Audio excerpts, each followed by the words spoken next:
Yo, what up? This is Mike Brown, and this is The Art of Letting Go. Today's episode, we're just going to be listening back to the live episode that we just did. This was the first one. It was really fun. It was really cool. It was a little challenging because, I'm not used to really running my show on a timed schedule, so I was a little nervous, but we got through it, and for those of you that made it, I appreciate you coming out. For those of you that didn't, hope you enjoyed the episode. Got me fucked up, my pockets kinda empty, my spirit overflowing. They be like cuz flowing, like he had done this long time. All my life is scared to share it. Yo, what up? This is Mike Brown, and this is The Art of Letting Go. Letting go, letting go. Ooh, yeah. All right. Oh, man, thank y'all for coming out tonight. This is our first live episode. It actually is episode 83 of the podcast. Hey. Yeah, give it up, give it up. Just keep getting better and better. So, would you guys like to introduce yourselves before we go any further? Age before beauty, go ahead. Do you want you introduce me and I introduce you? All right, so to my right here, we have Dr. Byron Young, MD. Dr. Byron Young, he is a child adolescent psychiatrist. He is coming from Brooklyn, New York, by way of New Orleans. You already know. Baby, I'm out here. Baby, you already know. We out here. Baby, dirty in New Orleans. You heard me? Yeah, he is the cultural ambassador of Wakanda and a brother that knows so much. You should all get to know him. Maybe you should comb your hair, but you. Wow. He is a powerful brother, man. He's Shots doing his early. thing. You didn't get a drink in yet. You're going to shoot shots at me? You're not about to. Okay, that's fine. This brother is Brother James Dad Yogadoo Woods, LMFT. Is that right? Is it LMFT? What? No, I'm sorry. MFT extraordinaire. This brother, he creates curriculum to do yoga and meditation with young people in schools, particularly alternative schools out in the Inland Empire. He does yoga with communities all over Los Angeles and the Inland Empire. He is about to start doing some work. Can I say that at the children's hospital? Can I say that? Oh, okay, he's about to start doing some cool stuff in Los Angeles we can't talk about yet. But the brother is a influencer and world changer and a dynamic brother who really cares about particularly people of color, but just people in general. And I'm honored to call him my friend. Xavier University in the house. Please give it up. Can we get a round of applause for James Woods? Can we also point out how much better I did than him at introducing him? I just want to point that out. It's cool. I appreciate you. Man, I appreciate you guys coming on the show. I wanted to talk to y'all today about just letting go of putting the pressure on things. Because, man, the last week or so, I've been putting a lot of pressure on myself with having to do things. Like I had a live show with my class last week. And even this show today, I was kind of nervous about doing it. Stayed in bed most of the day, didn't eat. And I know that you guys do a lot of public speaking, so I was curious to know how do you get over that initial fear or that build up? Can I give like your phenomenality before we do that? Sure. So my brother Mike Brown, who's been doing this podcast for a couple of years, basically initially started as a place for, particularly it seemed like black men to come to lay their burdens down and express themselves, to talk about their feelings, talk about their emotions. Now everybody can come on the podcast. It's a podcast for everybody to talk about, to basically let go of the things that frustrate you. Mike couldn't afford therapy at the time and really wanted a place that he could heal and build. And the way you do that is dialogical, is discourse, right? That's the way you do it. The brother produces music. The brother is a visual artist. The brother is a podcaster. The brother is a teacher of music for little kids and does these really dope in Los Angeles, right? Yeah. These really dope performances with kids, but teaches folks in a very palatable, enjoyable way that is aside from the kind of very can I say white supremacist lens? He does this in a really powerful way where he basically really influences the kids with culture. So whether that's African-American culture, whether that's Latinx culture, he's very serious about bringing other cultures other than kind of what we view as value in the education system. And so can we give it up for Brother Mike Brown? Because the brother's doing big things. I appreciate that. And he creates a place to come in and lay down one's burdens. But in terms of public speaking, you want me to go first? In terms of public speaking, the day before or the day of, I try to stay as busy as possible. Try to focus on the things that I have to do. Got a checklist, make sure I got my list of sign-ins, make sure I have all these things together. Before I actually come on stage, I go through my little spiritual thing. I thank the people who got me here, my ancestors. I thank the people who put me in this place, in this position, the people who set it up, whatever. I really go through a spiritual checklist of being able to tap into all the speakers before me. I'm like, thank you, Martin. Thank you, Malcolm. Thank you, all others that brought me here and carry me through as I speak. And hopefully I can be a blessing. I can be healing. I can connect with the people that I'm speaking to. And I just let it run through me as much as possible. And that helps bring me down. Like, okay, I got somebody got my back. So I'm able to do it. Yeah, for me, it's not quite as deep as Brother James. I just get something to eat. Might call my sister or some cousins or something and see what's happening with them. Most of the things I do for speaking are very off the riff, so I'm just coming off the top of my head with stuff. So being in the medical profession, you do a lot of teaching folks about psychological things or about medications or whatever. So I talk to people all day about those things and do a lot of teaching. My thing is to make things very very dialogical, very conversational. And so usually, because the audience is as involved as I am, the pressure's not really on me. So I try to make it more interactive, which makes it less stressful for me. I did a TED Talk, and so when I did that TED Talk, I was scared, I'll be honest. You could hear I had my humble voice. I was, but it came out pretty cool. I think the key is just preparation.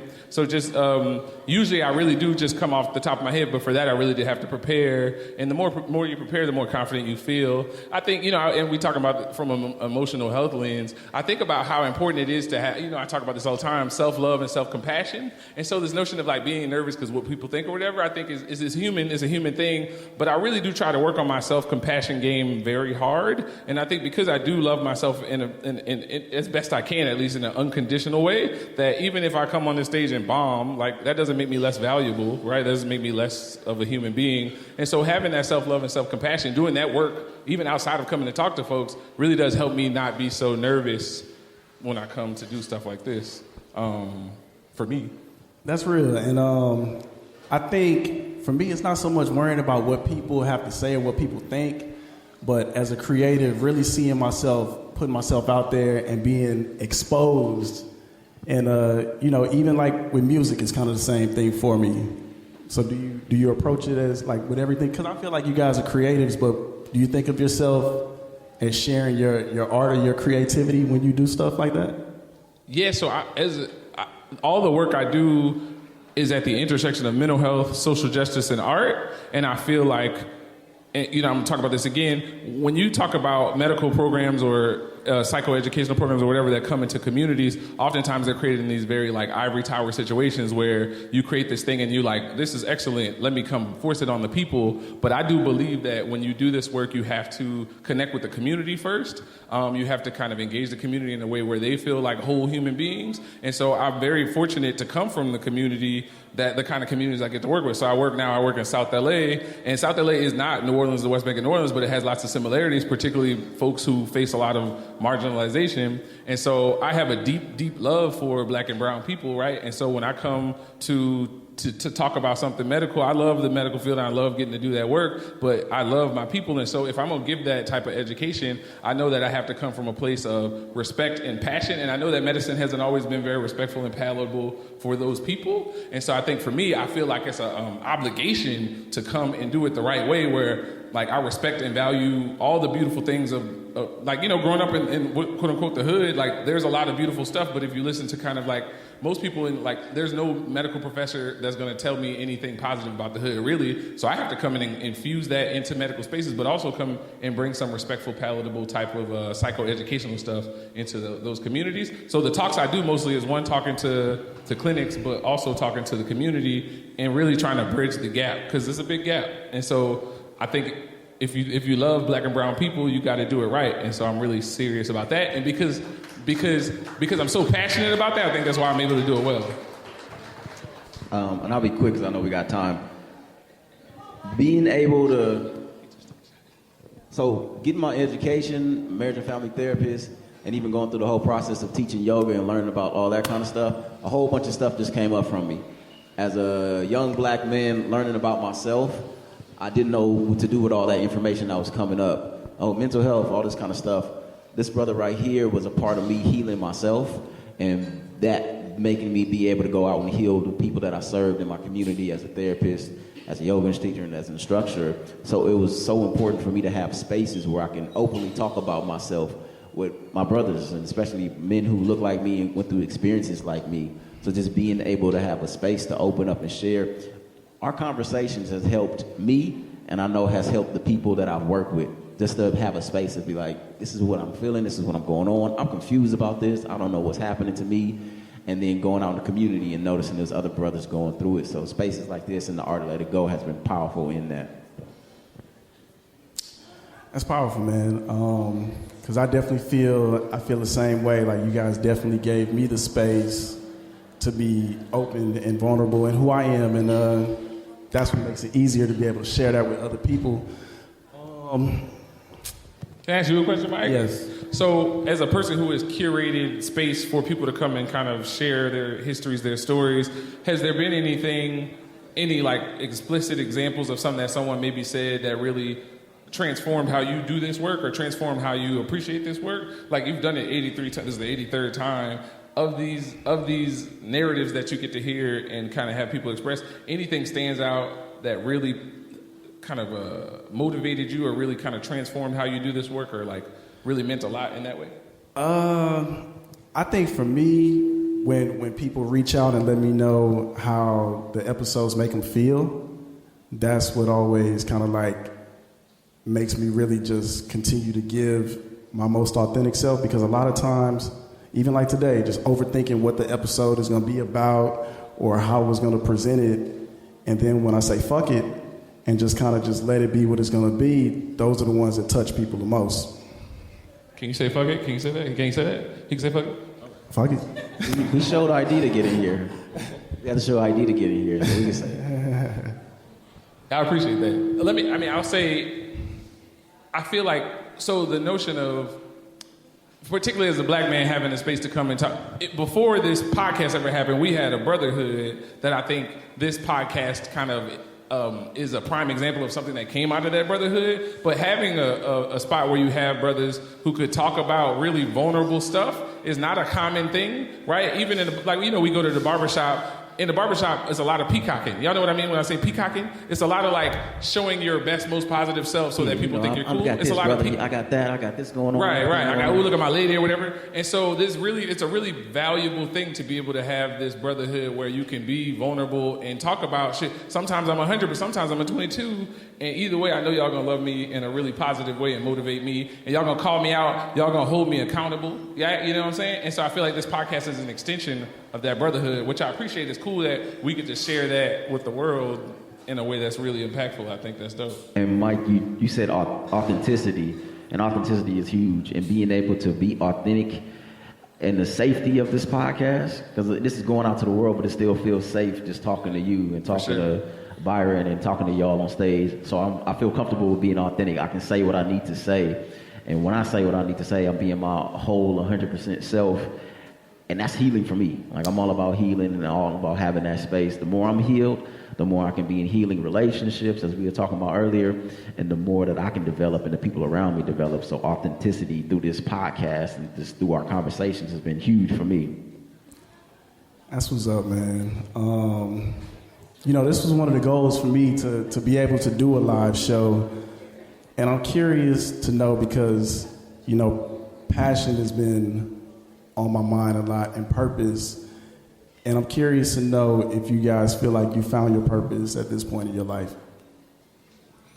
Sure, I can speak to that. I think I feel so very blessed and privileged to get to do all the cool stuff I get to do. I talked about the intersectionality, so that brings together three things I love. So social justice, coming from an under-resourced part of New Orleans, like, that's my people. So I love the Outkast quote, I stay down for these streets because these streets where my folks at. Like, I take that very seriously. So now having a job where I get to make a little money and that kind of thing, and get privileges and that kind of thing, I make damn sure that I use all that privilege and all that power to impact where I come from. And so that's my passion, to like listen to what's out there on the other side of the curtain and then bring it over to my folk. You know what I'm saying? So I feel like I'm Peter Pan in it. Not Peter Pan, Robin Hood. You know what I'm saying? I'm trying to go to the other side. That's funny. Trying to go to the other side and bring stuff to my folk and do it again and doing it. Because there's this thing where people are like,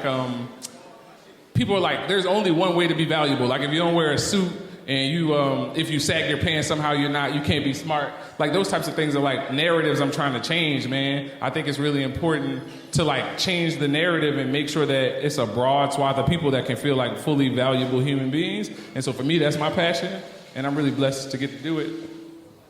And just curious out there, because all of y'all are creators, how many of y'all are living your passion right now? How many of you feel like you're living your passion? That's what's up. Maybe like That's 6 people raise their hands. That's what's up. That's what I feel like I'm living my purpose right now and my passion, doing the work, and it's taken me a long time to understand that and understanding my gifts. My gifts always been there. I've always been someone who's been sensitive and empathetic and could be there for myself and for other people, providing that support, but I didn't value it for a long time because it didn't seem manly, it didn't seem cool, it seemed weak. I wanted to be, super hyper masculine, all this kind of stuff, but finding out my gift is really creating space for those hyper masculine men who need to cry a lot of times. And so being able to live in that purpose and live in that space, and at the same time, I got to pay Sally Mae back. So I had to find some space to get a little bit of money in that purpose as well. And just developing and carving that space out for myself has helped me to really feel passionate about what I do. And can I also add, I think part of my passion is finding a tribe of people to do the stuff I love to do with. So like finding folks that really do nurture me, that I don't have to posture for, I don't have to wear the mask for, of which you guys are in that circle, has really added value to my life. And I think also trying to be inspirational to other people to do that too, but also knowing like folks that feel like everybody's so black and white, it has to be this way or the other. It's a spectrum. So while I'm trying to be inspirational, I'm also being steady inspired too. So I really appreciate that. So my passions get to grow because I have safe spaces to grow, and I decide what spaces I spend my time in, including this safe space. You feel what I'm saying? So like making good decisions around who I'm spending my time with, who I'm spending my energy with, helps me to better do, kind of reach the full potential of what I'm passionate about. What's up? Before we get out of here, what is one piece of advice that you could share on this stage that could help somebody in there? You want me to go first? Let me see. I think everyone should read the book Whistling Vivaldi. It's a book about stereotype, threat, and implicit bias, and it definitely helps you understand how oftentimes the world will kind of try to push a narrative upon you that you yourself might internalize and become a victim to without even knowing it. So you think about the world telling people of color that they're less intelligent, the world telling women that they're less powerful, like those types of narratives. And so even though you may not believe it consciously, there is this thing where sometimes you internalize those narratives and it can really affect you. And so this book really talks to you about all those narratives, but also ways to kind of get around it and kind of work through it. Even if you don't believe that stuff consciously, unconsciously could really affect you. And so I think this notion of really putting in work to like understand that better will help you kind of live a better life. My other piece of advice is everybody needs a therapist, particularly if you're from a marginalized community. But I think everybody needs a therapist because we all have blind spots. We all have blind spots. So yeah, everybody get a good therapist. That's it. Keep going. You got that book, you got that poetry, you got that audio you want to do, you got that podcast you want to do. Whatever it is, keep going. It's some person that you're going to meet. It's some corner that you're going to turn. It's some chapter that you're going to read. Some session that you're going to have. Keep going until it happens. Whatever it is, just keep going. What do you say? I say fear is always going to be there. So just find a way to push through that shit and you'll be all right. I appreciate it. This is The Art of Letting Go, and I appreciate y'all listening to us today. Letting go. Letting go.